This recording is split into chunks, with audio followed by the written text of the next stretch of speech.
हातकणंगले तालुक्यातील रेंदाळ इथल्या ज्योतिबा भक्त आनंदा पांडव यांची सजवलेली आकर्षक सासनकाठी ज्योतिबा देवाच्या रविवारच्या पहिल्या पाकळणीसाठी रवाना झाली।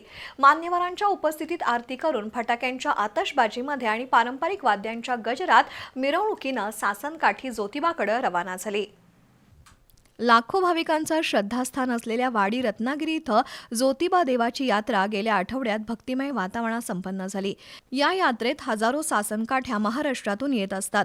त्यामध्ये हातकणंगले तालुक्यातील रेंदाळ इथल्या ज्योतिबा देवाचे निस्सीम भक्त आनंदराव रघुनाथ पांडव आणि कुटुंबीय महिनाभर अगोदर ज्योतिबाच्या चैत्र यात्रेची जय्यत तयारी करतात।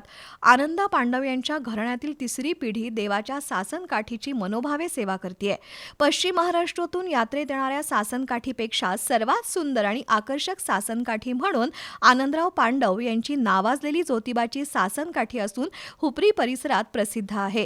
आनंदराव पांडव, त्यांचा मुलगा अभिनव आणि राहुल यांच्यासह सर्व पांडव कुटुंबीय परिवारातील सदस्य अश्व सासनकाठीसाठी अहोरात्र जागून नक्षीदार आकर्षक अशी सजावट करतात। त्यामध्ये गावातील भाविक देखील मोठ्या भक्तिभावानं सहकार्य करतात। शनिवारी सकाळी हुपरीचे पोलीस निरीक्षक सत्यवान हाके, माजी जिल्हा परिषद सदस्य विलासराव खानविलकर, पांडव परिवारातील सदस्यांच्या उपस्थितीत केदारनाथ सासनकाठी आणि अश्वाची मनोभावे पूजा केली।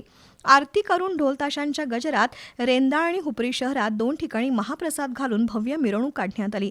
त्यानंतर रात्री उशिरा वाडी रत्नागिरीकडे सासनकाठी रवाना झाली। केदारनाथ सासनकाठीच्या दर्शनासाठी हुपरीसह परिसरातील भाविकांनी मोठी गर्दी केली होती।